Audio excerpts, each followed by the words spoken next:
This tale is, as all bard songs are, an adaptation. It may contain adult themes and strong language. Welcome, dear listeners, to Abyss.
Welcome to episode 13 of Abyss. Who are you? What are you? And in honor of Towel Day, where is your towel? Starting with Shiraz. Hello, I'm Shiraz and I play the Dragonborn Ishidoro, who is a rogue, likes to eat things and does science.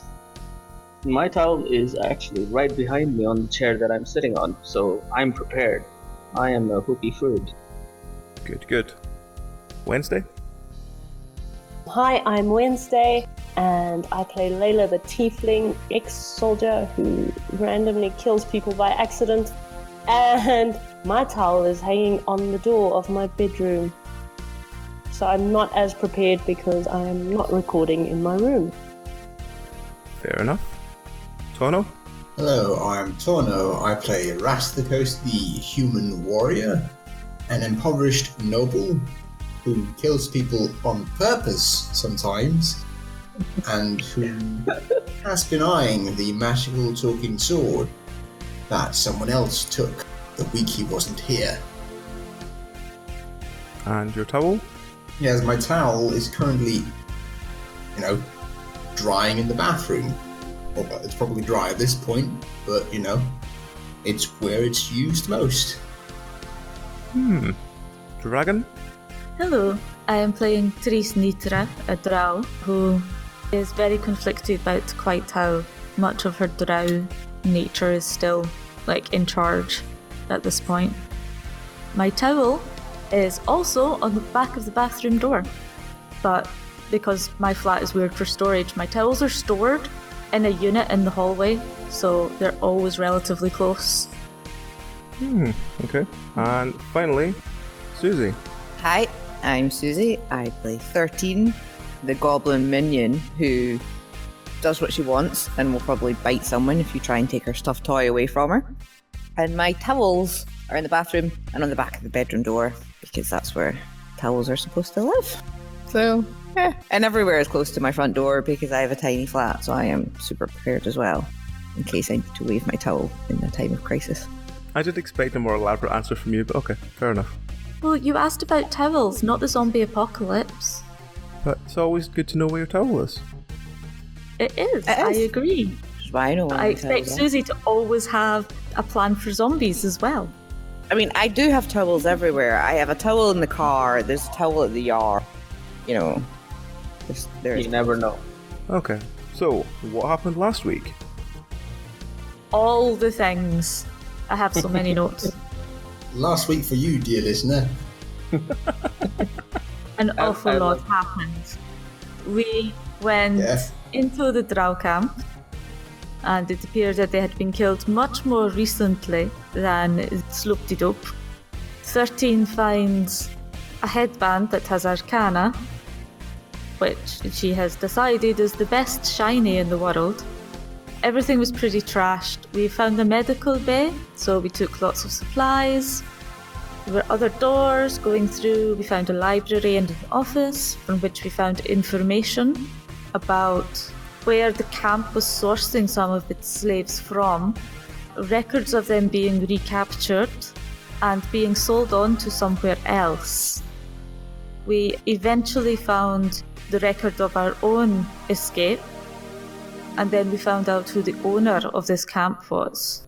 There is also a threatening letter to say that if they want more slaves, they have to return the collars, which we later find out are because they have kind of like an anesthetizing dart on the back of them. And we find some large doors going onto a Drow road. Gazron says that the road would take us to the Drow city, but he knows how to get to Gravenhollow. There is a cart, comes down, and we ambush him, and both of the slavers are killed. And there are letters. No, we got him as well. Yeah, we did. We were going to try and interrogate him. It didn't work very well, but we got nice stuff. The owner of the slave camp symbol was the scorpion, but the letters were signed by a spider.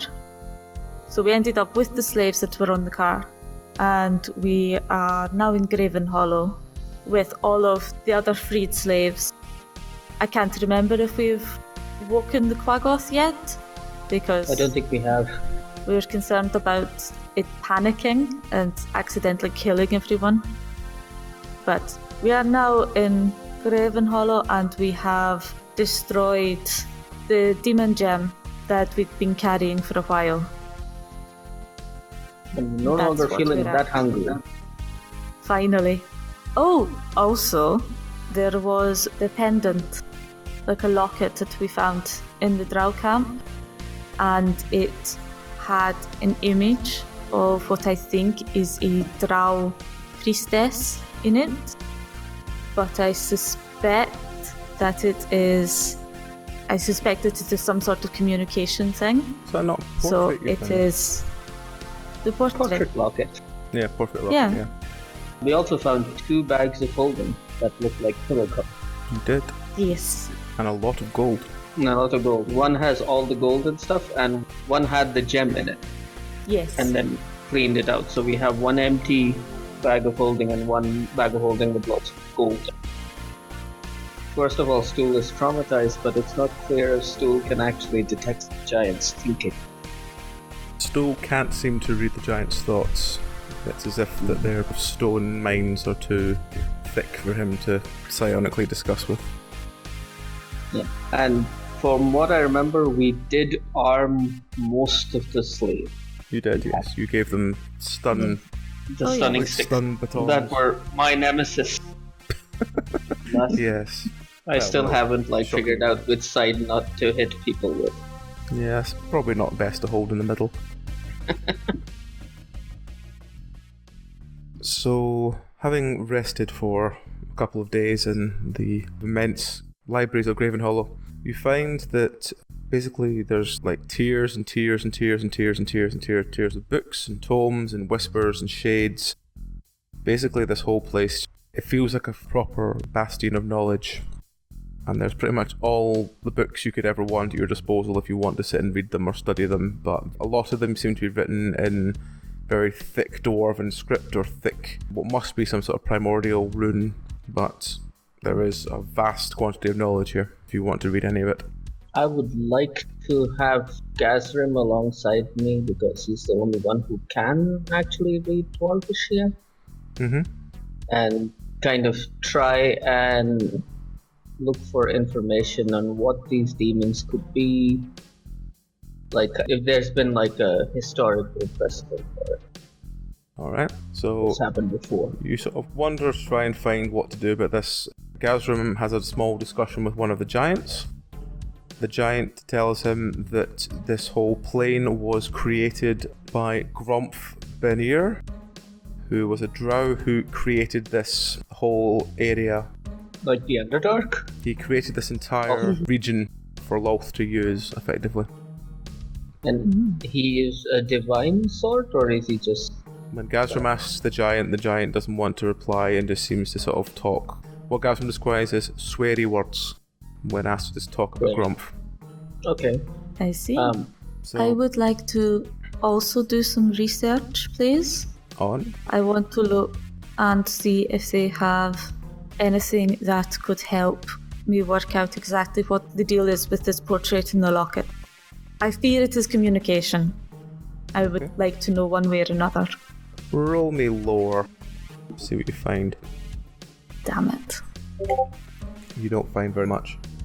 You find a couple of books talking about Drow and communication, sort of spiritual communication stuff, but not enough that you can work out what it actually does or how to turn it off. Okay. The locket occasionally animates in your hand. It is not in my hand. It is wrapped up in many layers of cloth. Okay. Whenever you take it out of the cloth to look and examine it, it seems to animate and look quite confused at you. Okay. I had no intention of doing so. Well, how are you going to examine it to research it? I wasn't. I was researching it.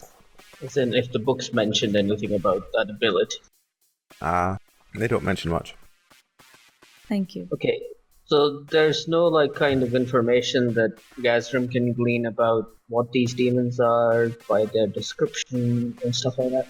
Gazrim tries to ask the giants. One of the giants especially says all will be explained in time, and tells you that there is a council meeting in the next few days that you will all attend and all will be explained there. Like a council of giants? It seems so. Okay. I let the group know that we're supposed to be part of some meeting soon. A meeting? A meeting for what? I think the giants are going to tell us what we have to do at the meeting. Because we came down here to help them solve a problem. It was a demon problem, correct? Yeah.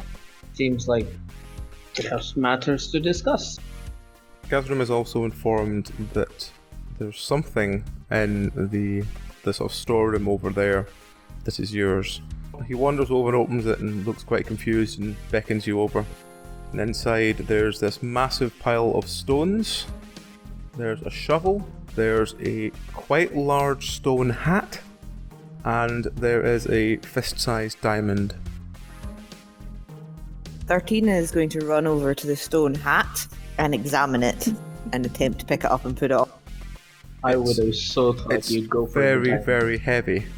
But you can pick it. It's basically like, when you tilt it on its side, it's taller than you. So what you're saying is 13 cannot lift this giant hat? Not really, no.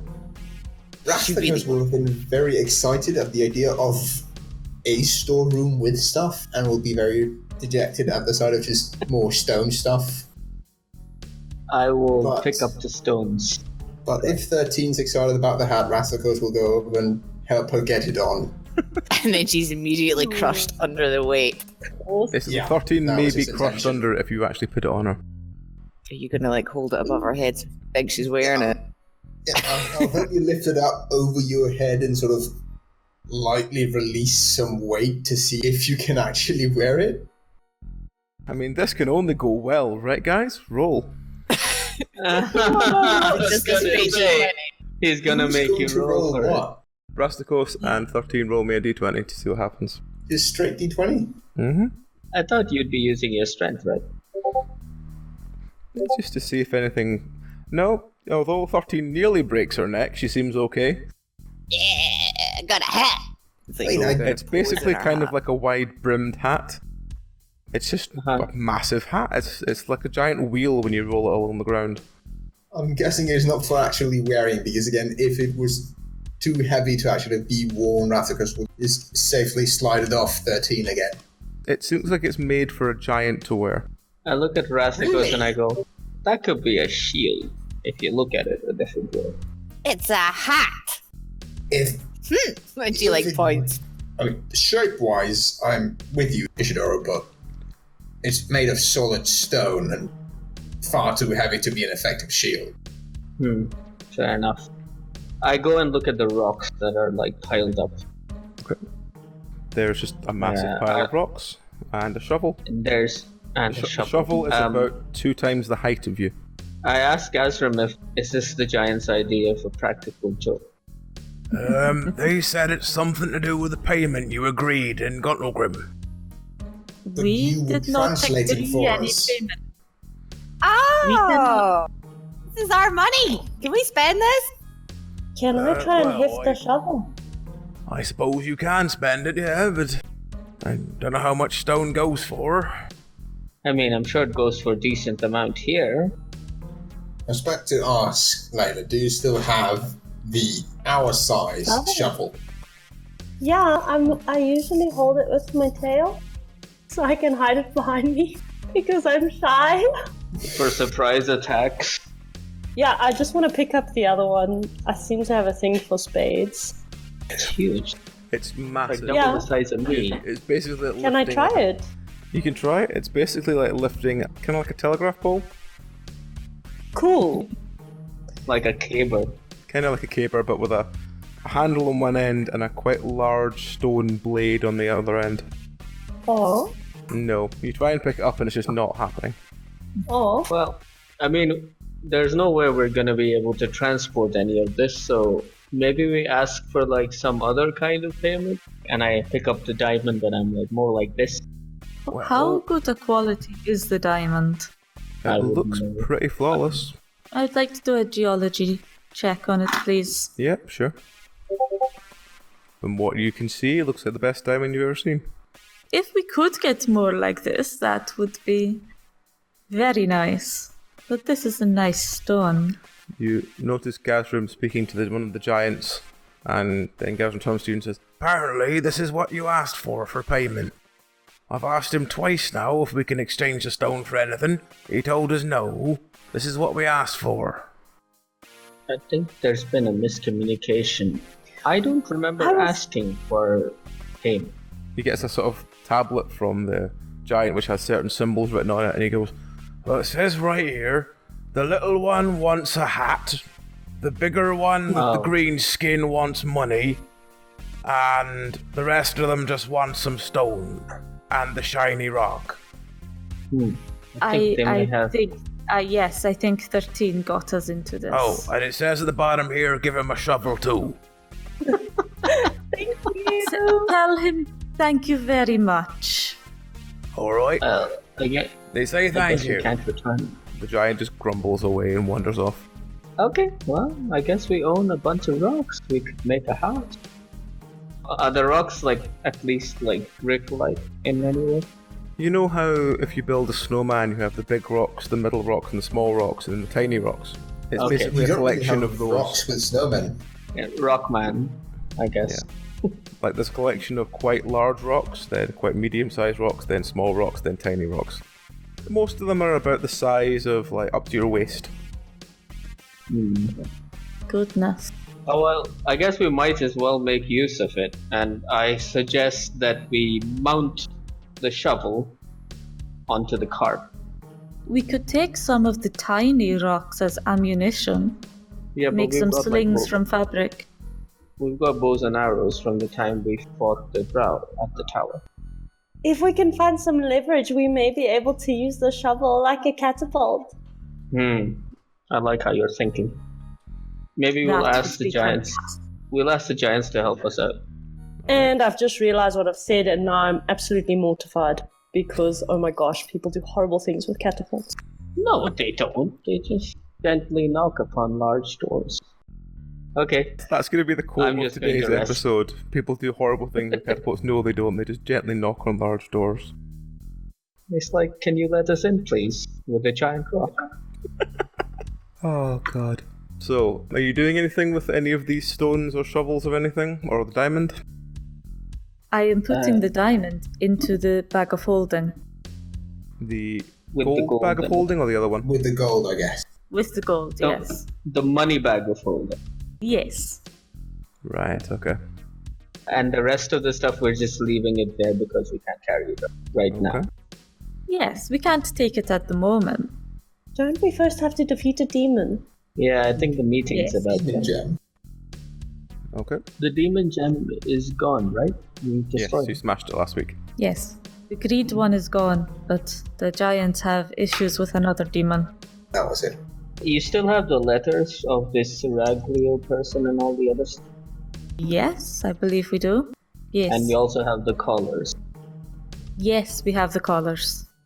I would like 13's help to try and dismantle the collars and just get those needles out. Okay. 13. If you or 13 wants to roll tinkering then? I think that's why I want 13's help, because I'm not a good thinker. Okay, 13's not a good tinkerer either. It was Mal that was the tinkerer, but 13 has... 13's got small hands. Mhm. You just don't lose another finger and don't touch those. You just said don't lose another finger. Layla's gonna burst into tears. 13 pricks herself through the thumb and immediately passes out. Is she? I'm gonna check if As long she's as it's alive. pricked into her thumb, she's passed out. Rasthikos will just check and see if all her fingers are still attached. If they are, that's... Oh, it's still attached. It's just got this big, like, spike through her thumb. I'll pull the spike out and with like, I don't know, tweezers. It's like, You can just pull the collar I'll try away. and Where did you randomly find tweezers? Just I don't know. You know. My nails are tweezers. I've got nails. Oh, okay. Delicate claws. Okay, 13 is now wide I'll awake try and again. dismantle one. 13 is now wide awake again and quite hyper. So now that 13 Okay. has experienced the being pricked by the collar and like the passing out and all this kind of stuff, can like 13 have a look at the stuff and figure out 13's being hyper if what kind of sort of chemical agent or potion or whatever was used to like make you go sleep. Okay, roll. Roll Arcana while she rolls Tinkering. Oh, I was wanting to use alchemy. It's That'd be not wrong. alchemy at all, it's definitely magic. Ishidoro I think I might also go pricks down. himself through the hand and passes out. Oh my god. Oh my gosh. What's going on? Why is everybody... Magic's happening! It's Oh, okay. dear. It's a controlled environment. 13 can't work out what's causing people to be unconscious. She sort of walks up to one of the random like people you saved last week, pokes them with the collar bit that seemed to knock people out, and they also just fall asleep, just like. And then as soon as she pulls it back, they wake back up and look at her very confused that she's just done that to them. Stop that. 13 go over and do it to Triss. Can if you want. She's gonna. Yeah, I'm. So, Nisha's going to. How will I fight her off? How will you fight her off? That is the question. Poke her first. 13's hyper, so she's gonna run up fast and be like, "Stop!" and run away. Yes, I think I'm basically going to just have to, like, push her back. Kick her feet from under her. Alright, 13 and Well, Priest fine. both roll to see who wins this epic battle. By the way, I'm still passed out on the floor. Yep. You're still basically face first passed out. Oh dear. Back for the snout. Nope. Triss kicks 13's feet out, 13 lands basically chest first onto the point and knocks herself out. Oh man, Since we've got that's two only meant to happen on a one. Since we've got two folks out there, like, face first on the ground, Rasthikos will roll them over so they're at least face up Yes. Okay. and sigh loudly. Hang on. Quick question, Mhm. just while I'm remembering. See the headband that 13 is still wearing that also kind of makes you hyper? Is that having any counter effects to the sort of sedative effect? No, it sort of heightens your senses. Alright, okay. So it just makes 13 snore louder. Oh. Hyperactive What's the snoring. meeting to get to? This was what. Well, I can't say much. I'm out cold. I don't think the meeting was immediate. Gazrim sort of looks over and tries to work out the time and says, I think it's later tonight. Oh, okay. Excellent. Oh, good. Thank you. At least they'll be well rested. Should leave them sleeping till then. Would anyone object to 13 staying napping for a while? You know, just in case it ends up that everyone apart from her is knocked out with these damn things. It's probably a good idea to keep Kirsty. Michelle, rouse Ishidoro. Okay. So you pull the collar out of Ishidoro's hand, and Ishidoro wakes back up. Do I also feel hyper? Yes. Like, it sort of wears off after about 10 minutes, but for the first 10 minutes you are literally buzzing. I'm like throwing the collar away, and I was like, I only wanted to make sure that we could probably put them on arrows so that we could shoot people, and then those people would go down for a bit, and then it'd be easier for us to move around. And why am I talking so fast? Why is this happening? Why is my heart beating so fast? And then I kind of calm down. Okay. So you all kind of spend the rest of the day sort of looking after the unconscious 13 and sort of having a sort of restful day. And as the evening sort of draws in, well, what you think is evening draws in because you've no idea of time, you all attend the massive council room And you rouse 13. We give her the prerequisite 10 minutes to be hyper. Is Gazrune there to translate for us? Yep. Alright, good. Thank goodness. Otherwise, what would have been the point? Just getting to listen to Rocky voice all over. Just listen to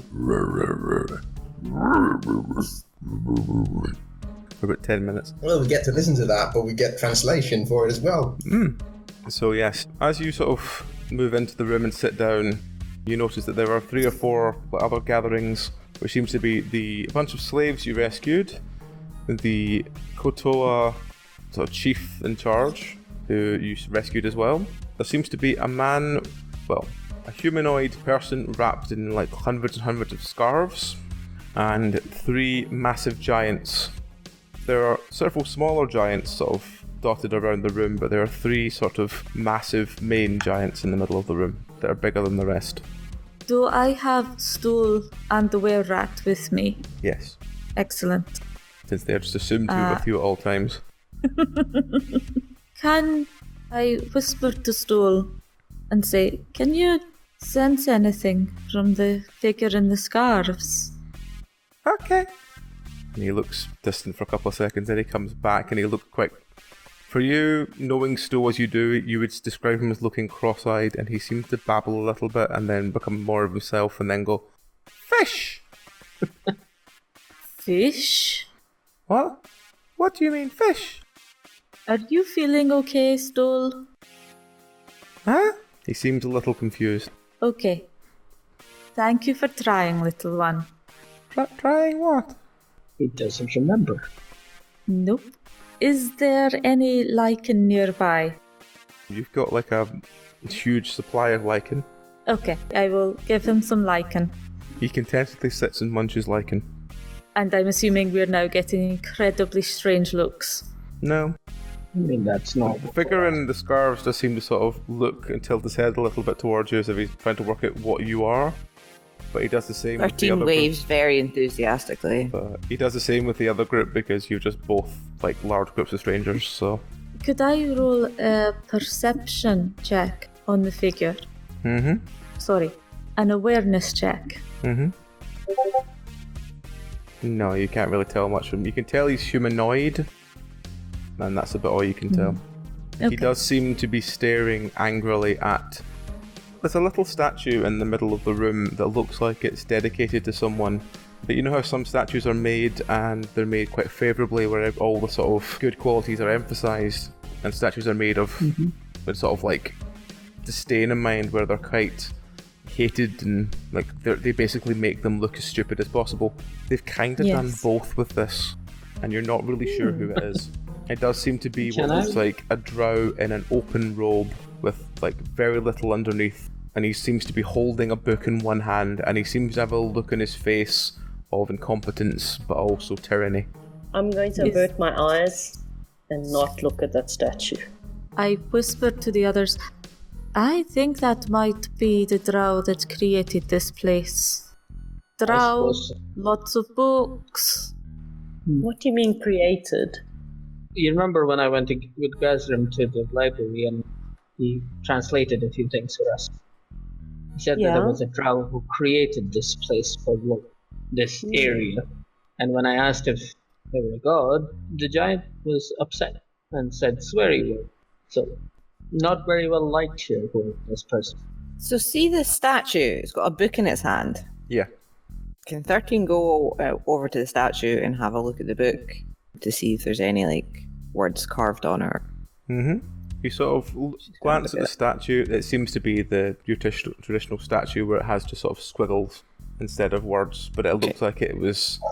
You notice in his other hand he seems to hold a sort of quill.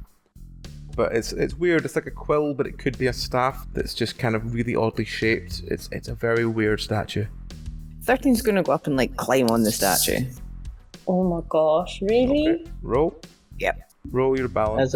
As a proud parent, I would never tell my child not to do anything. So 13 none of us swings have on the balance. statue. As she sort of swings on the statue, you notice the man in the sort of scarves. It's like he's sort of willing it to break, but also annoyed that she's doing it. And you notice him in sort of two minds whether to stop her or not. No one else is noticing this? The other group of slaves don't seem to care, and the giants just don't seem to pay attention to her. Oh, okay. Can I roll demonology just to check if there's any kind of demonic essence in this room? If I get a ping of anything? Yeah, sure. There is a little demonology coming off man scarves, but not enough that it's immediately alarming. Like touched by demons, but not like kind of a demon. Yeah. I turn to Gazrim and I ask him what's happened. Like what happens now? The giants take a long time to say anything. Looks like our friend over there, and he sort of gestures with his head towards the man in scarves, wants to make his voice heard today. So, expect him to be chipping in and as the sunrise goes on. Do you know who that is?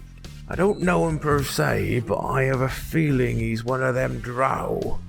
You think so? What makes you think he's a Drow? You know, when you're a dwarf, you can smell him quite far away, but I can smell him a lot closer. I look at Treese and I kind of go... I also look at Treese. I turn my head to look at him and go, You can smell him? Gazrin, are you forgetting something? What's that, dear? I'm Drow too. I'll just sniff loudly. Well, yes, but you know how concentrated smells and all that. Do I smell anything doing that? Roll to see if you smell anything. Rasthikos breathes in deeply and he goes, oh yeah, you can smell Drow really strongly. And both Treese and the man with scarves hear him and look at him like with daggers. Why would I say that out loud? Because you rolled a 6. Damn it. I'm basically going to take Treese aside and just say, hey, you know, if this person is a Drow and they're here, that means they have something in common with you. As in, you know, not the fact that they're Drow, but the fact that they're here cooperating with people seems very interesting. It is very unusual for Drow to seek an audience with other races.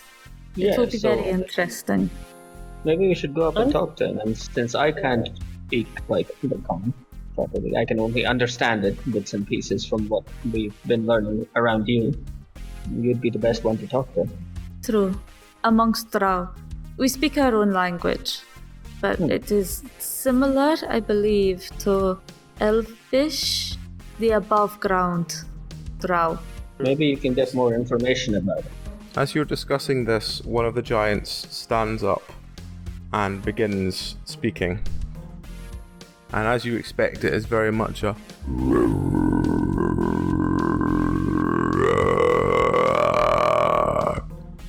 But it just keeps going for several minutes. At this point, you notice Gazrin trying to work out what's being said and then turns to you and occasionally will round off a sentence really quickly and then turn back to try and listen again. From what you can understand, the first giant seems to be called Ulthar.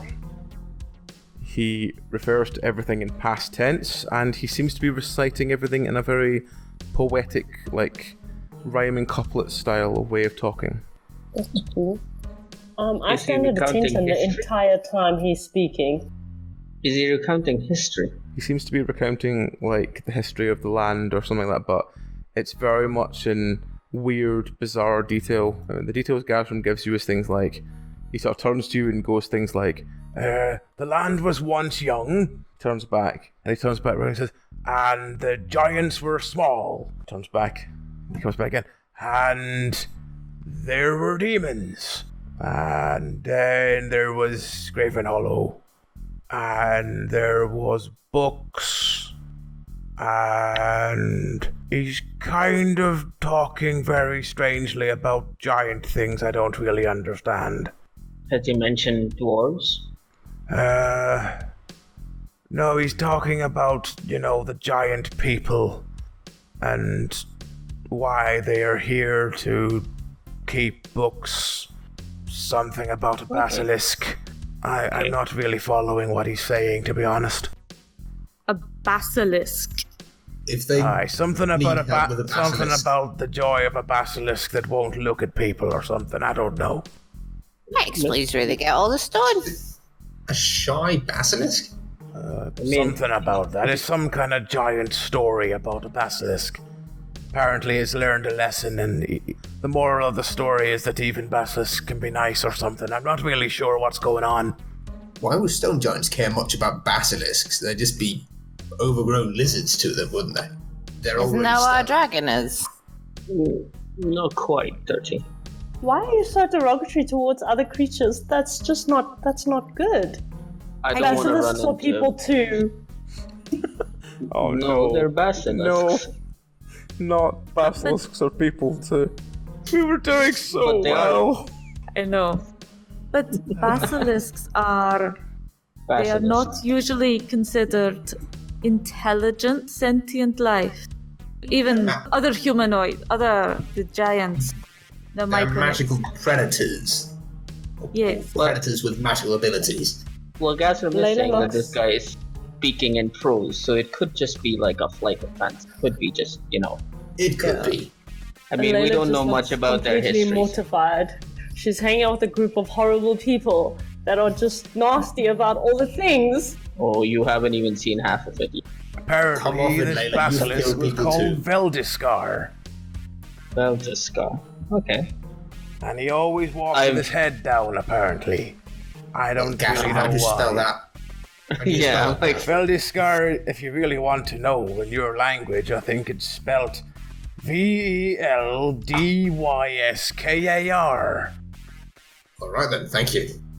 Are you even writing, or is it just like, you just want Gazram to answer the question? I, Tauno, write it down. Rasthikos does not. Yeah, Rasthikos just like, giving Gazram the old, like, Just being a bit of a mean prick. Yeah. Totally get it. Apparently it's some story about how this giant taught this basilisk to undo what he can do. And this made him nice, apparently. I don't really know. It seems It's complicated. a very long story. It's like a fable. It Has is certainly a positive message. You know the Has thing about fables, 13 right? ever heard a kind of story like this before? I mean, she's got points in lore, and she spent a lot of time in the library. So has she ever I don't think she'd heard have of these heard kind of of this. Yeah? It seems very much a sort of local legend kind of thing. Okay. You can research it in the library afterwards if you really want. She probably will. She likes stories. Okay. Eventually, the first giant stops speaking, and a second giant sort of moves roughly to its feet and goes.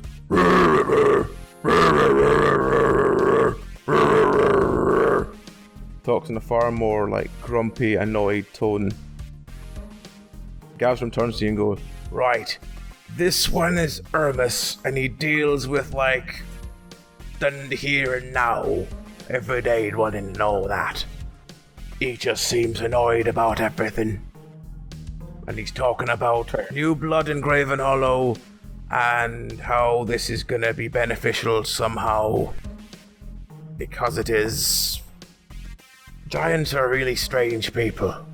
Is he talking about new blood as in us, or new blood as in... Like, does he mean us? He needs us.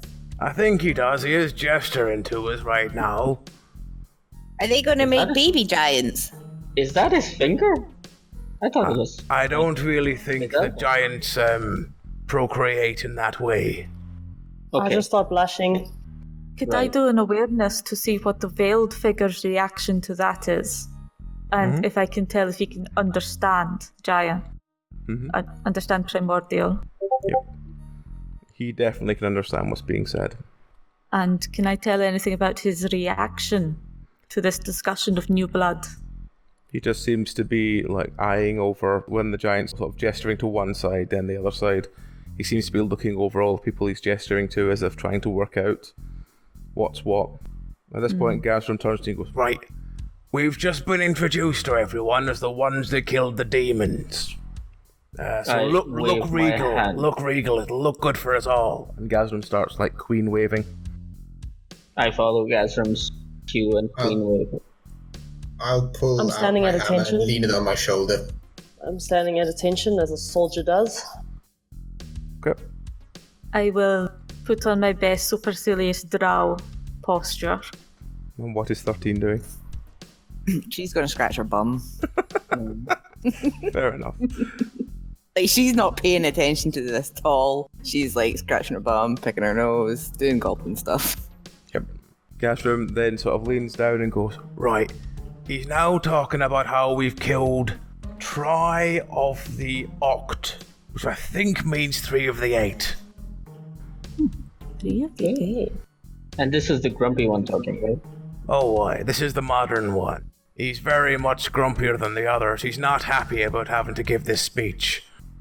I like the grumpy one.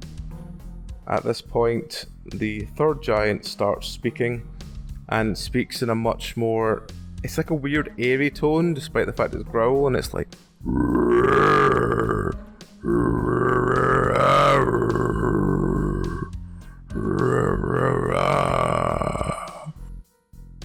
And Gashram goes, right, this one is Ustava, and it's the one that looks into the future and does all the wibbly wobbly timey wimey shite. Oracle. Jeremy Derby, baby! Apparently it's something about we're not the ones to burn Benzobaranzin.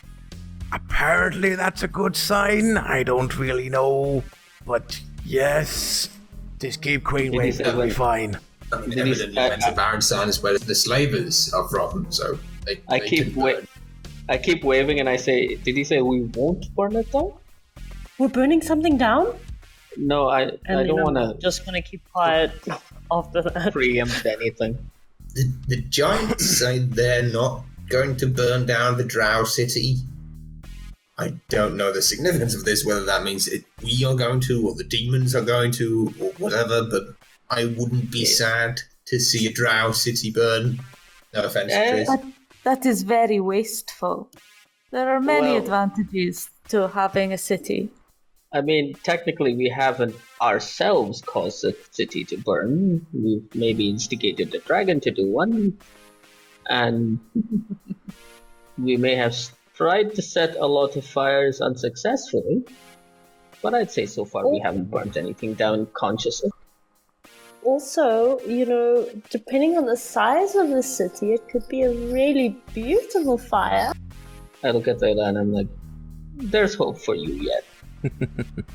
At this point, the middle grumpy one starts up again, and again it's just a sort of... Gazrim turns to you and goes, right, they're discussing if we should go and kill all the demons before opening the portal out of here. Does anyone have anything they want me to say? Yes, Wait. ask them what the portal is. Yeah. Do they have You're a the portal one- out of here? Right, hang on a Yes, sec. how do we get above ground? We all speak at once. Do we have a way of opening a portal? And the grumpy one goes...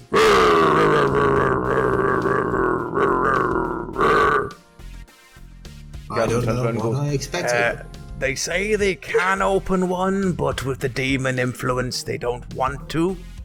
But if we kill all the demons, then they'll open the portal, no problem. Okay.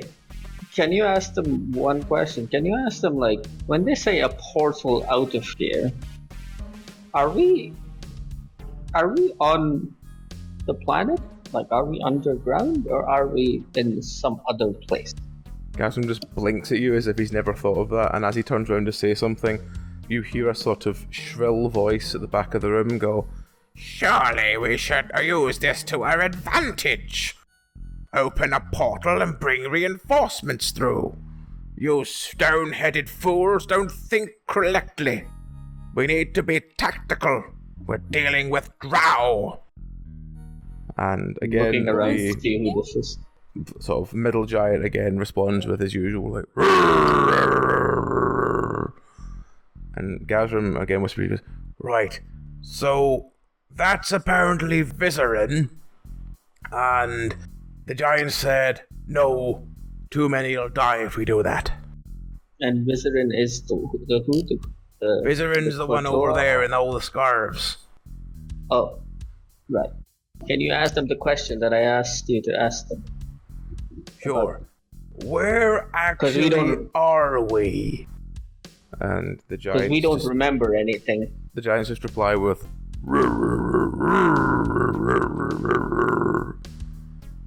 They say we're in the Underdark. That doesn't really explain much, does it, fellas? Can you please be a bit more, explainery? And again, he just gets the same growl response back of just, you're in the Underdark. Okay. Well, good news is, there's a portal out of here. Can you ask them what they want us to do? Like, apart from kill the demons. Alright. What do you actually want us to do?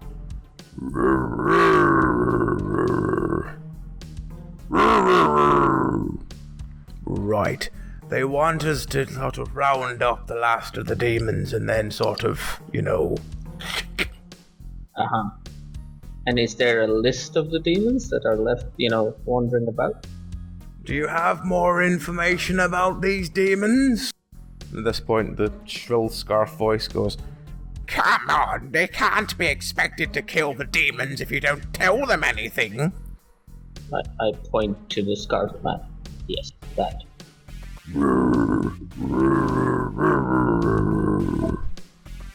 He says the library's full of information.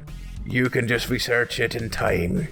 But they don't seem to want to do anything quickly. That's the problem with giants. Okay, at this point, I stop, kind of going through Gazrim and I just look at the giant, step forward and say, Can you give us weapons to kill them? Strong magic.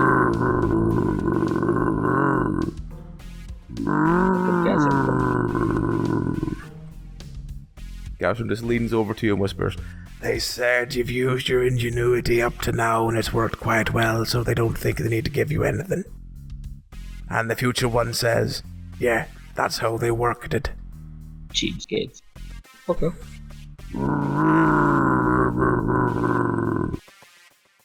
They also said thank you for asking for all the money, but actually giving it back to them because they didn't have any more stone. That is quite all right.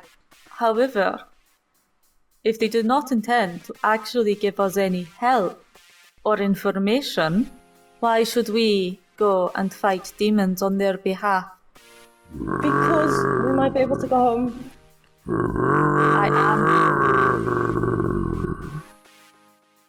Gazrim sort of leans to you and goes, The future one says that you'll enjoy being free more if you get rid of the demons. Something about following after or something. I don't really follow it. It was very poetic and primordial. Okay. I'd like to walk over to Vizrin, you said? Vizerin. Vizerin. I walk over to Vizerin. You clearly have more information. Would you be willing to share? I suppose I could. Come to my tower. We'll discuss it in length. Where is your tower? Oh, it's not far. It's just... He sort of points, and through one of the sort of portals leading out of Gravenhollow, you see a sort of small tower in the distance. It's about maybe an hour's on foot's journey away. It's a weird tower. It's got like a tube wrapped round quite tightly all the way around the outside. But it's weird. It's made of like stone and some kind. It's like this tube seems to be holding it together. I do an Arcana check while I am next to Vizrin. He does seem to bristle with magic. I can't roll for shit tonight. Well, But you found out he's magic, so that's good enough. At this point, the giants seem to continue on, and the one that does pass seems to go back into more poetry, according to Gazrim. And Gazrim sort of leans to the rest of you and goes, Unless we've got much else we need to do, it might be better just slipping away. They're going to be here a while. He started a quite long stanza. We'll follow your lead, guys. All right. At this point, you notice Vizerin has also left. As soon as Gazrim starts leaving, I will follow. All right. Are you wanting to go to Vizerin's tower, or are you wanting to go look at the library? What do you want to do? We can't really read anything at the library, right? Yeah, we've already been in the library, haven't we? Mm-hmm. We have, yes. Yeah. Like, we can't read anything there because it's all written in giant. So, might as well go to the tower, see what our new friend has to offer. I think we need to go see Vizarin, but do not trust him. It is very rare for any Drow to have that much magic and not be handpicked by one of the gods. Well, it seems like on the way to the tower, I'll just kind of like discuss with the group as to what we're going to ask him. Like, are we going to ask him for help? Or are we going to ask him for some idea of where we are? Because I'm starting to feel that we're not... nobody remembers how they got here. And the dwarves, where Gazem is from, they don't remember how they got here. And they just set up a city. And they don't have any map. They can't get out. So is this some kind of a pocket plane of existence? Because they say it's the Underdark. It is the Underdark. It feels like the Underdark. It looks like the Underdark. I have lived in the Underdark my entire life. This is Underdark. But that does not mean that it is connected to the rest of the Underdark. Also, they mentioned the guy who made this place for Rome. He doesn't seem like he's a deity, powerful sorcerer, maybe. Someone who made a pact with something. I don't know. I'm not very skilled in these things, but something doesn't seem right. Something doesn't add up. This very strange thing is that it came across that the one who created this plane was male. And as far as we can tell, Vizarin is male as well. To have such magic and survive in Drow society is incredibly rare for men. Usually they are shipped off to be in the front lines of a war or kept close, magical slaves. This is extraordinary. We should all be very careful when you're in his tower. Yes, and he's enough psychic magic to force Stool out of his head. And to make him forget that he even tried to speak to him. Everyone be careful. I'm assuming we're not taking our new friends along. No, that doesn't seem wise. Although I'm going to... someone so powerful. I'm going to lean down and kiss Stool on the top of his head. Poor wee thing. Hi! Does he still seem out of it? Like, No, he seems fine. He just seems to have no memory of the conversation with the rope figure. okay. How is his trauma? Do you mean how is he after hearing Eric get ripped apart? Yes. After a few days in Gravenhollow, he seems to have calmed a bit. He's still a bit more, traumatized than he was before, but he seems to have sort of coped with it a bit better. As we walk towards the tower, I shall sing a Drow lullaby to Stool, all about being sneaky and strong and avenging and killing your enemies. Let's see that's gonna how help. Stool reacts. That's a lullaby. And Drow. We don't know what it sounds melodiously murderous. Stool seems quite restful. But it's a Drow lullaby. Who would they need to avenge? Everyone. The honor of their house. Maybe it's just in my head that Drow would be more reactive rather than after the fact. But yeah. As we approach the tower, can I roll demonology to see if I'm picking anything up as we get nearer to it? Yep. Not much Of more than course. before. There's definitely a presence, but it's not, strong. Also, while we're approaching, can I roll religion to see if the creation myth we just heard reminds me of any other, or if there's any potential inaccuracies or redundancies between this I've heard before and this one? You can try, yeah. It's weird, the rendition you got from Gazrum about how the world came about seems like this place was created by someone, and it's just been here a very long time. But from what you understood, that doesn't seem like it could be the way things are, but everything kind of makes sense in a bizarre way, but equally doesn't make sense, if you know what I mean. Like, it would take a lot of coincidences to get all that together. So, as creation myths, it fits the general bits, but at the same time, it's incredibly local without touching on overarching myths. Yes. Is Rasthikos sharing this information for them? Once he's gotten these ideas formulated in his head, he'll mention it out loud. As far as creation myths go, that it fits very neatly, but it doesn't make mention of any other lands or areas of people. It's an incredibly solitary and insular creation myth. Do you not think it sounds a bit like someone wrote a creation myth after reading about all of them? Like, just picked the parts that made sense and constructed one. I mean, also, either that or this place was created in isolation. Yeah, it's true. Also, if we are indeed in a sort of pocket realm cut out of the Underdark. I just also feel very strange that the sorcerer, the Drow, was with the giant. Like, it just seems like... I mean, we're wandering around and we're an odd bunch, but we had a reason to be together. We were enslaved together. This one just seemed to show up at the meeting, wrapped in scarves. Just doesn't... Something's off. Doesn't add up. I think... And I know this is a wild theory, but I think our friend has somehow linked with the statue that we saw. He kept looking at it really annoyingly, like as if he was upset or slighted. Almost as if it was personal. Yes. I mean, either way, this guy is way too powerful. He seems way too powerful. We'll have to see what happens. We have to ask him about creation myth, at least. Makes sense. Okay. Ishidoro would like to roll Arcana to practice his spell, if possible. The one spell that he knows, the light spell. Okay. While we're walking. Okay. What are you casting it on? I'm just like, I have a pebble and I'm trying to cast it on it. Okay. To see if like I'm getting a better grasp of it. You channel best you can on it, and after a couple of seconds, pebble glows very, very, very faintly. I will keep doing this. Like, not in front of everybody, but just whenever I do. Okay. So, as you arrive at the foot of this tower, you notice that there is, this sort of like weird... It's kind of like metal tubing.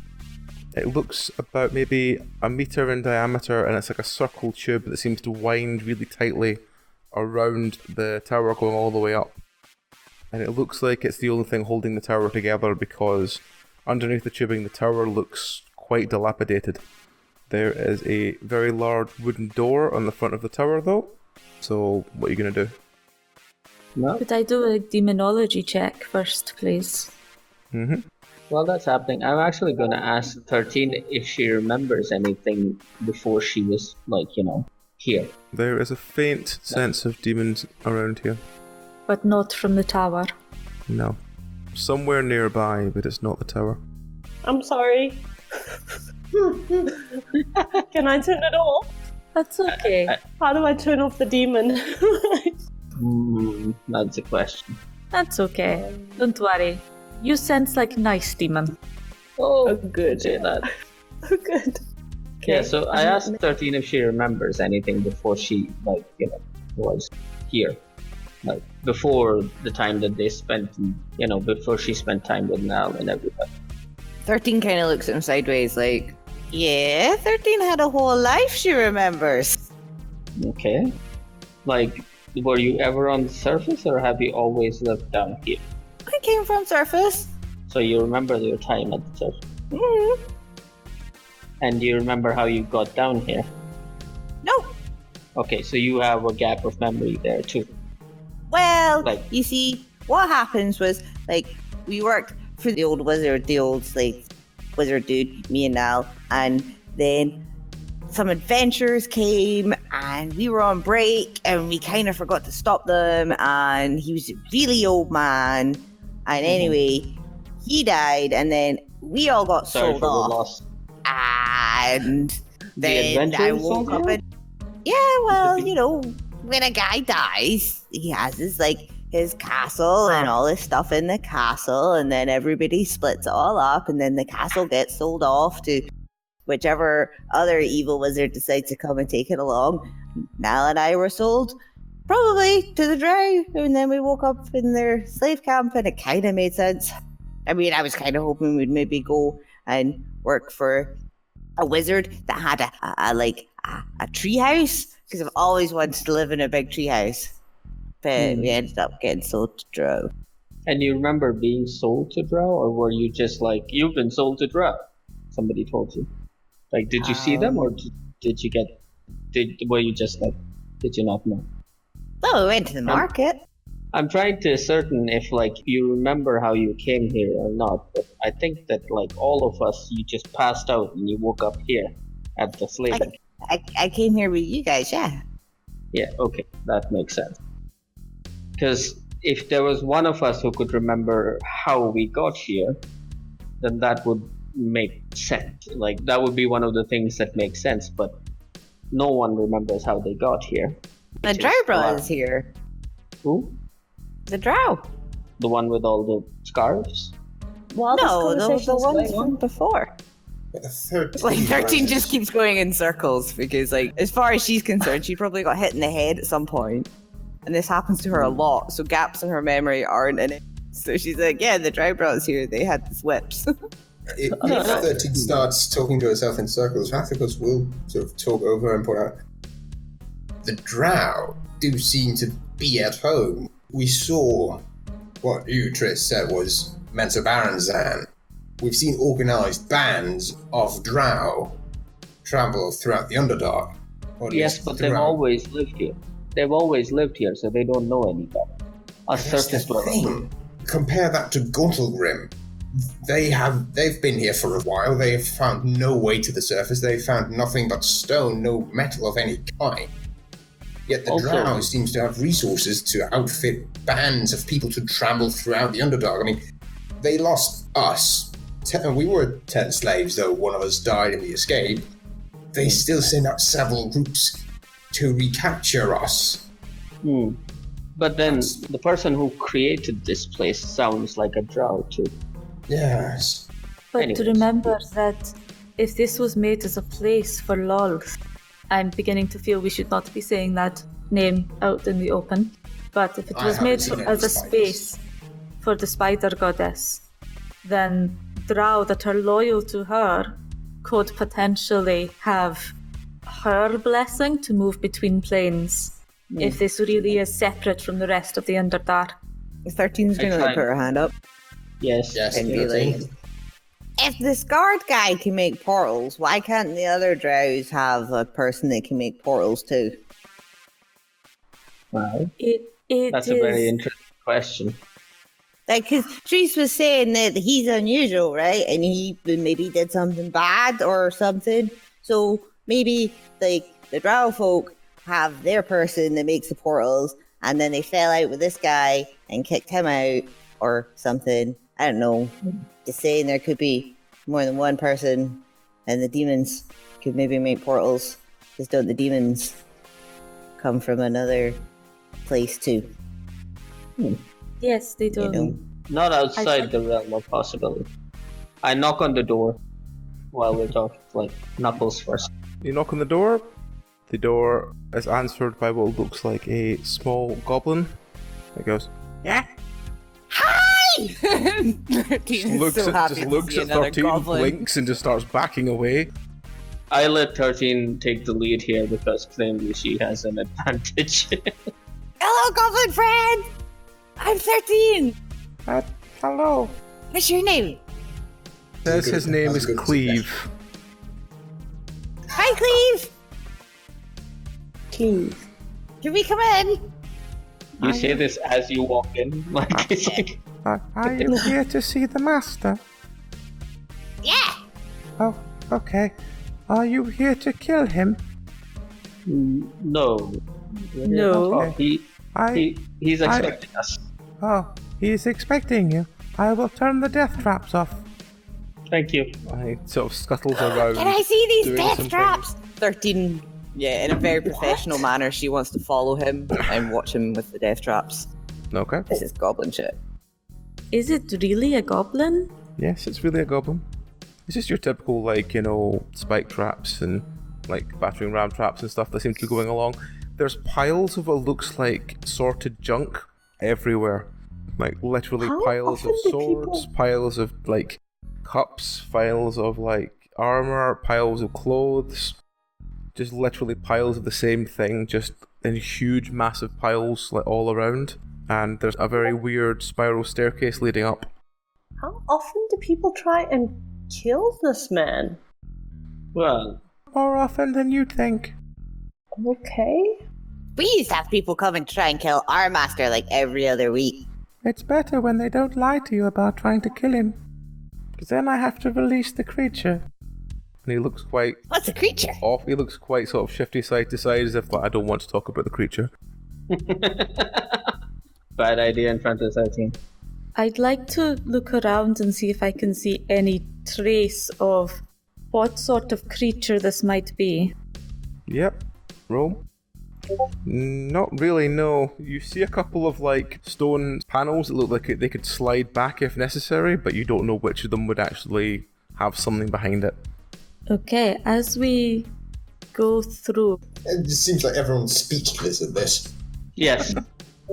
Yeah, 13's going to get quite nosy about how things are getting run and what sort of tasks he has to do, because this could be the chance of a new employer for her. So, A new side of do 13. you have enough help? Everything is automated. Oh dear. You have automation? And he sort of points to, there are several cogs and pulleys along the edges of the tower leading all the way up. It looks like one massive, massive system. 13 would like to go and examine the system. From what you can see, it looks like everything is interconnected and it seems to have one big lever for activating everything. I look at Cleve and I say, hey, are we okay to go up and see the master? Do you have to announce us or something? What do you want to be announced as? Tell him the demon slayers are from the Demon meeting. Slayers are here? Yeah. Let's go with that. He looks uneasy and gets to the top of the stairs and says, My lord, the demon slayers are here? And you hear a "Ugh." And as you look past the goblin, you see the man in the scarves sitting in what looks like a very old, comfortable chair, quite grumpily staring at a fireplace with quite a large lit fire. I look at Treese and I kind of go, I make the eyes, as in, this is your job, not mine. I take a step forward, calling out a ritual greeting, and ask if we may enter his room. He turns to face you and makes kind of eh. And you see him sort of looking you up and down as if kind of so, you wanted to do some dealing? What do you have in mind? It sounds like you could have some useful information for us. Yes, I have the information you need. I can open a portal and get you out of here, but I'll need some ingredients first. They don't come cheap. What sort of ingredients?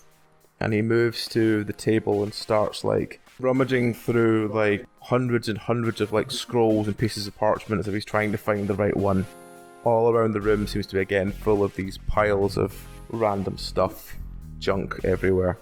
And as he's sort of looking for parchment, he stops and he looks at you and goes, That's a nice armor you've got there.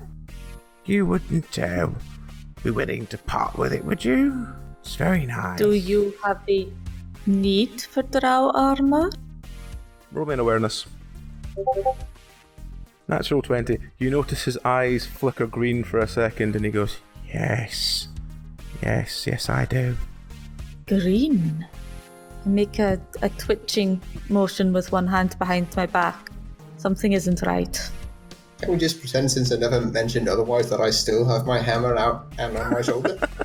Sure. Yes. May I roll demonology? When Trish did that, the hand twitchy thing. Yep. Does that make sense?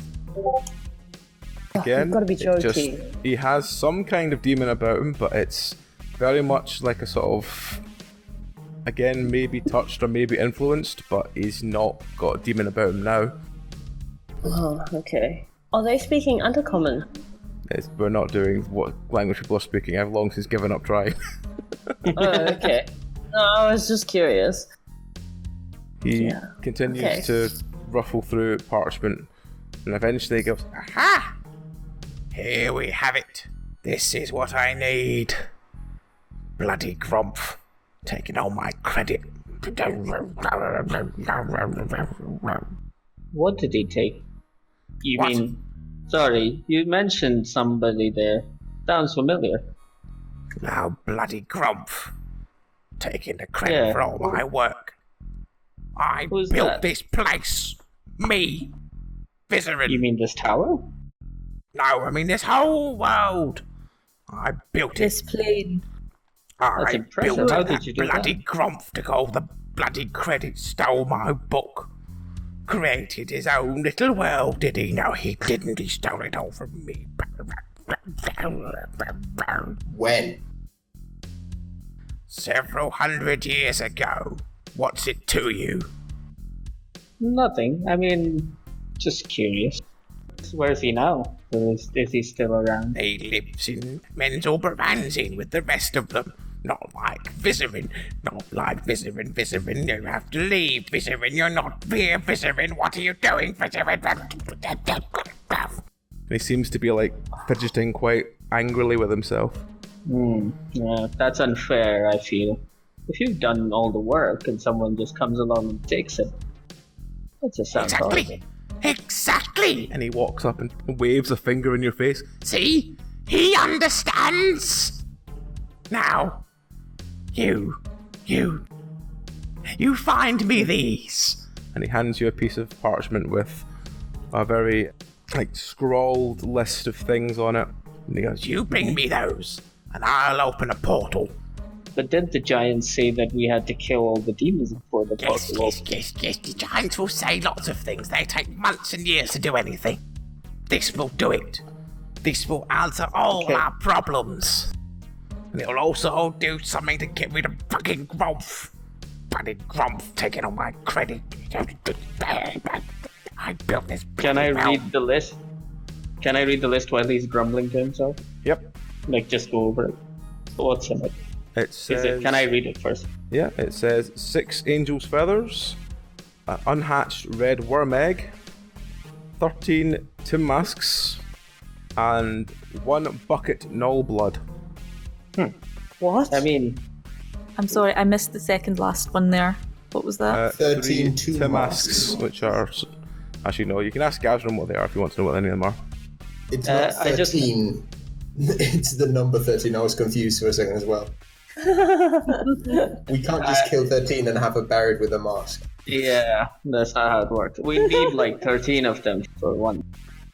I asked him if he knows where to get all of these. Are you asking Gazram or are you asking Vizerin? I'm asking Vizerin. For each item. I'm saying, angel feather. Yes, it's where do we all on find the an angel? page. Yes, but where do we find angel feather? Well, you find the worm egg in the worm writhings there down to the south near that bloody Menzelberranzin bloody Grumph. Right. Goes off to a rant again, and after a couple of minutes he calms down and he looks back at the page and goes, angel's feathers, you find them in the labyrinth. Okay. Timisks are those mushrooms they use to lure the demons. You find them in the labyrinth and all. Oh, okay. And no blood is everywhere, especially in that fucking labyrinth. Okay, so most of the things apart from one thing we can find in the labyrinth. Where is this labyrinth? He walks to the sort of edge of the room and he points out through a sort of opening in the tower. And as you look down, there seems to be this opening toward this massive labyrinth that seems to be like the road you saw between Menzelberranzin and the Slavers' camp seemed to go over the top on a bridge atop this labyrinth. And beneath the bridge is just this massive, sprawling labyrinth. May I ask, when you created this place, why did you make a labyrinth? Well, it was in season, wasn't it?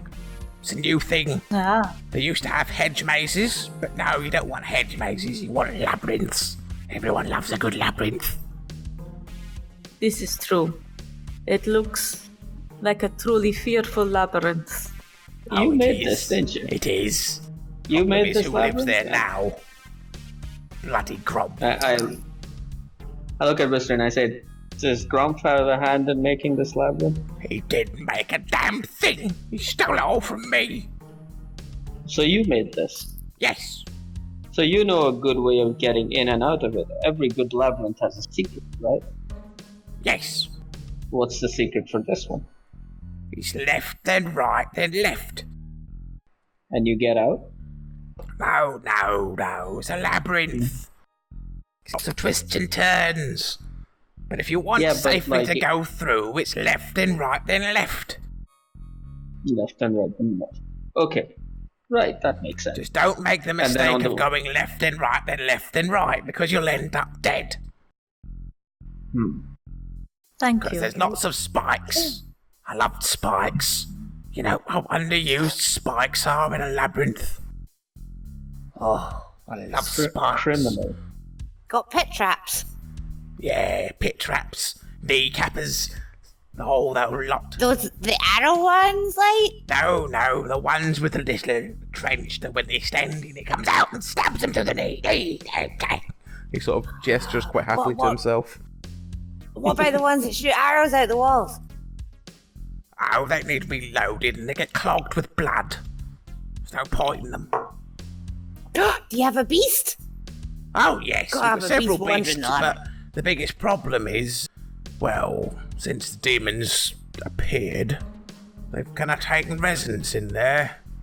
He sort In of, the labyrinth, labyrinth? like? and he points to one part of the labyrinth, and you see there's obviously a fight going on in one part of the labyrinth. There's like at least one gigantic creature swinging something in the labyrinth. He goes, That's one of them there. He's still fighting the other one. Oh, I see. It's a shame, like, you didn't get to say more at the meeting. It seems like you're more knowledgeable than these giants. You could No, have- they don't listen to I me. mean- They just like my knowledge, because I told them where all the books were. Bloody I giants. know, and like, you didn't even help us by giving us any things to help us along, you know? Make this faster. I mean, They won't clearly, give you we anything. all You've want... got to take things in this world. On that note, that's a very nice thing you've got there on your belt. Are you using it? Is he looking at the short sword? yes. Oh, okay. And I'm like, I feel like I could have done much better. I don't know. I'd be willing to exchange this with you for something. Exchange? Yeah, Well, I give think you I this and- I must have that. Take whatever you want. I'll just have that sword there. Yes. Okay, I give him the sword and I go rummaging through the piles to see if I can find He's something a looking little at the bit more sword magical. quite like intently, and he goes, What's its name? Demon Bane. It's a bit of a poncy name. he I know, I draws didn't out, name it. draws out the scabbard and looks at it and goes, It's not even that well made. and he throws it behind him as if he doesn't care anymore. Can I go through the piles regardless? Yep. Because he let me. I'd like to roll Arcana to see if I can find something vaguely magical. Yeah, sure. Yep. What is it you want to find? Just something weapon. magical? Mm-hmm. It doesn't need to be harmful. It's like something to like guide me in or something. You find sort of magically charged lantern. Mm-hmm. It seems to be pretty damn bright. Is there a way to shut it on and off, turn it on and off again? I will turn it off and keep it. It's very, very bright, and he goes, Oh, you're taking that rubbish, are you? Well, good riddance to it. Useless bit of tat. Thank you very much. And I will kind of like hold on to it. okay. Then while I go to the others, I whisper like, if you have anything useless to give him, you might as well kind of try. That is true. Vizerin. you Vizerin. created... Vizerin, my apologies. Was including a city part of your plan when you created this place? Oh, yes, I even designed the Pleasure Palace. Excellent. Yeah, lots of holders for slaves and everything. Just like every drow would want. Perfect. Which means that there are lots of ways to ambush whoever is in charge. Well, suppose so, but, you know, it was for Loth. This is true. And there's nothing she loves more than setting her loyal servants amongst each other. Well, she was really into torture, but then Growth got involved and took my plans away. She's never even set foot in this realm. We didn't sell it to her well. We bloody Grumph, he ruined it. Bloody Grumph. So he's not here? Grumph. He lives in Mental Baranzin. Loth never came here. Gave it to some lieutenant. Some bitch from the north. Would you happen to remember the name? I didn't care for that. I was exiled before it. Bloody Grumph. Bastard. Do you know if their symbol was a scorpion? I don't remember. I see. I've had no dealings with that place since I was exiled. All I've had for the last bloody hundreds of years is those bloody giants. Fucking giants. Sick of them. Bloody giants. There seems to be a lot of stuff here. Do people attack you? What? Your minions. Well, your minions seem concerned as if we had come to kill you. Oh, it's Grumph. Yeah. He sends people after me because he wants my brain. Bloody Grumph. From the city? Wherever he sends them from. Just want to stab him in the face. See if you get me his book. I'll be very happy. It'll be proof it's mine. It'll have Viserin written on the front and crossed out. And Grumph written under it. Stole my book. What will you give? Bastard. What will you give us for it? If we What do go you get want? it for you? Well, you're already offering us a way out. I'll get back to you on it. First, let's see if we can get the book or not. How about Good. that? Bring me his book. He'll prove to me he stole my ideas. Bloody Grumph. Bastard. Are you wanting to interact with him anymore? Does he look like he's eyeing other people's stuff, like going over us? You notice him occasionally look at different members of the party, and he seems to sort of get transfixed by things. Does he seem to have anything that might be remotely interesting beyond what was already mentioned? He does. Literally anything you could potentially be looking for is lying in piles of junk here. You just have to dig for it. In that case, I'll pull out what was to me a chainmail crop top, but is, just a dwarf-sized chain shirt. And I'll say, since Cleve, your servant, made it clear that there have been attempts on your life, perhaps you would be prudent of you to... That is quite shiny, yes. I might be interested in the shiny. I mean, it's magical and it's dwarven made. Dwarves make magic. Sure. Dwarves make magic. I want that. He just snatches it from you and just sort of holds it, looking over quite finely. Do I have a limit, or can I just start scooting towards the pile? What do you want? He's currently distracted by the dwarf thing you just given him, so... Right.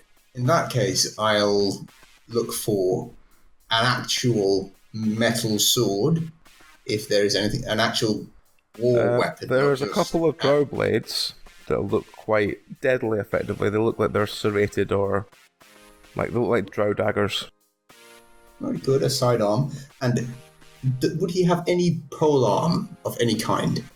Those are basically the two things I look for at this point. A sidearm and a main arm. You can probably find a polearm.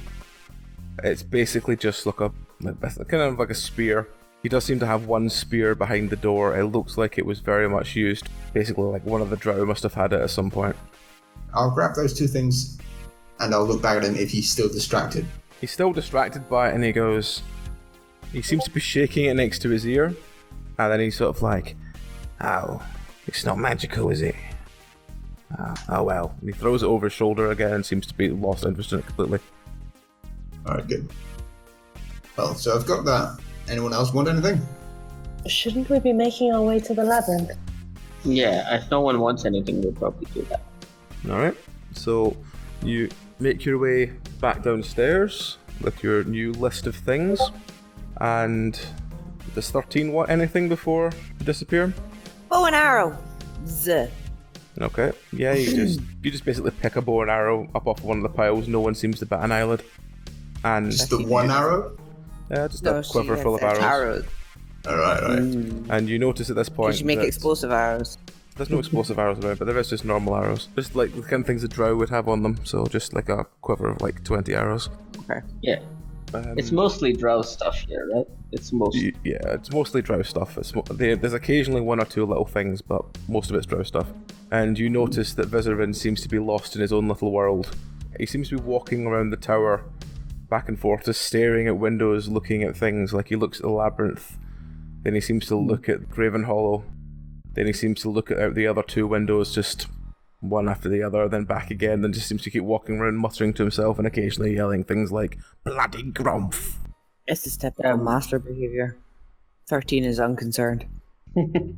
When we go downstairs, is Cleve still around? Yeah, Cleve was sort of like, you noticed as soon as he threw anything over his shoulder, Cleve seemed to take it and desperately try and work out which pile it belonged in. Okay. If we get Cleve alone, I ask him like how long he's been here. How long he's been in the service of the master. The master summoned me after... Well, he brought me through a portal. I don't know how long I've been here. How long is time? Do you remember? Makes sense. Long enough. When you came through the portal, you saw the portal and came through it, yes? You didn't just wake up here. I was kind of grabbed and pulled through it. But you saw the portal, yes? Like, does it exist, is what I'm asking. Yes. Okay, good. Maybe we'll get another portal going. Are you happy here, Cleve? I get fed on all the spears I can chew on. So that's a yes? The door is shut. I'm fine. Fair enough. I'm gonna make my way out of the tower.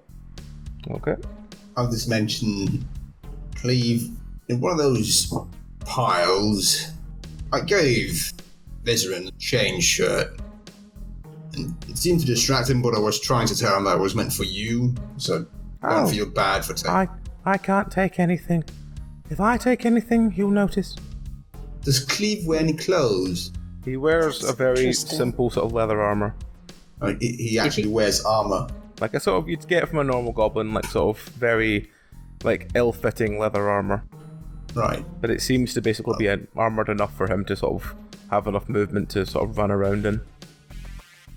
Mm-hmm. Well, if you have any actual clothes, you could wear chain shirt underneath the clothes. I don't think he'd notice.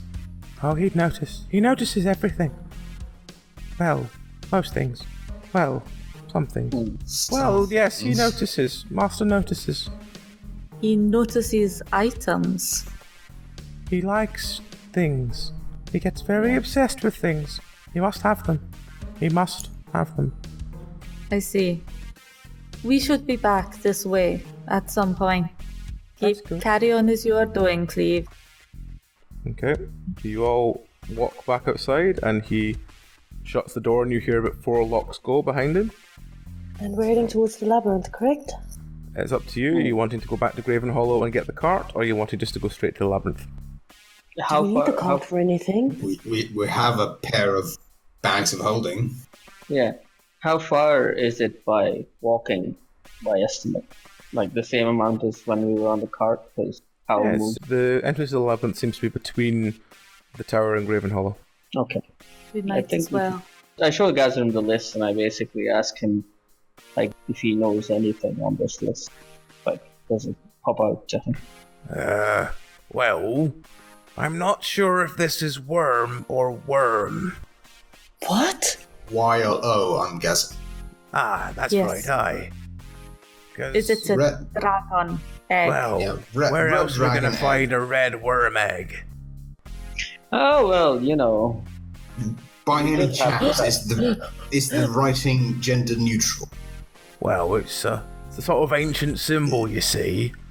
Could be any vowel. Because we already do have the opposite of an egg from a red worm. What's the opposite of a red worm? Well, not the opposite of a red worm, the opposite of an egg. Oh, what's that? An omelette? Never mind the others. Ishidoro, you understand, don't you? I do. I get what you're saying. You explain to the others then. Yes. It's just the fact is like finding a dragon egg. It makes sense now why a certain dragon we know was getting its scritched. You know? We wondered then if there was a female dragon. Well, they mentioned that they had raised the dragon since it hatched from an egg. Yeah, but knowing what we know now about this place and its unusual creation, there's a lot of questions still to be answered. I mean, he says it's in the labyrinth, and if we go left, right, left, we're fine. Or was it right, left, right? No, it was left, right. It was left, right, left, but we can't go left, right, because then we'll die. Yeah, so we go left, right, left, right, left, right. Yes. If you want to make certain that you don't end up walking in circles in a labyrinth, you just keep going right or keep going left. That way you will either find a way out or cover every possible route. Okay. 13 at this point would like to reach into her bag and produce her 2 balls of string and be like, will these help? They will most definitely help. If we tried the left, right method, that could help. Yes. Just to remember where we've been, because a labyrinth is not designed to be friendly. And especially if there are 2 demons fighting it in the middle, then might not be a great idea to run into them. Would I have any background knowledge of older Drow designs? So is there anything that I know we should be looking out for? What kinds of creatures may have been in this labyrinth? It depends how sadistic you think Vizerin was when he designed it, if he did design it. He designed it for love. In theory, it should be very sadistic. And it would be wisest to assume that it is very sadistic. I look at my lantern again now that we're out. Is it definitely magical? It's definitely magical, and it's definitely pretty damn bright. Like, bright as in like a fog light kind of bright, directed towards one direction? As in, you can pretty much see 5 meters ahead of you very, very clearly. It's very bright. Okay, that sounds good. Maybe that could help temporarily blind some demons. I totally with you on that page. This makes a lot of things clearer for me now, and I have a theory.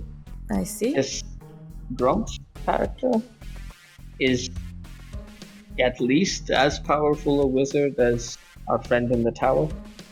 And friend in the tower is most definitely crazy. But not out of his mind. Just crazy, if you get what I mean. Mm-hmm. Clearly, no one knows how to get in and out except the Drow. And Grump, who lives in Menzoberranzan, has a way of doing that. That's how they're getting their slaves in and out. If he has this book that allows him to do it, and he has access to the labyrinth, maybe he has the manpower to get resources out of it, to create more portals. The only thing I don't understand is the demon. How they got here, what they're doing here. That is the only part I don't understand. But also, just because most of the other things in creating this plane seem to have worked, does not mean that there was no accidents, that there was no tears through to a demonic realm. It could be that the demons are here because there was a problem and it got linked into an infernal plane, and then later that had to be closed. There's all sorts of things that could go wrong with magic like this. And of course, it could be deliberate.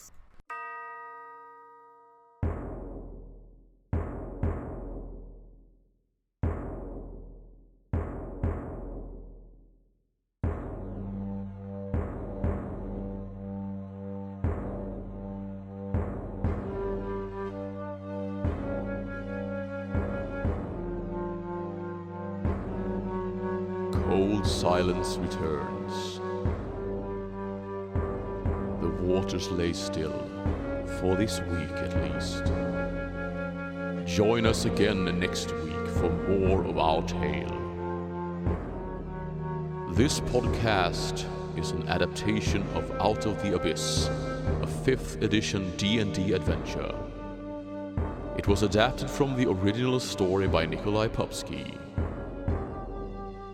The podcast features Nikoli, Dragon, Shiraz, Freya, Susie Q, Tauno, and Wednesday LeFay.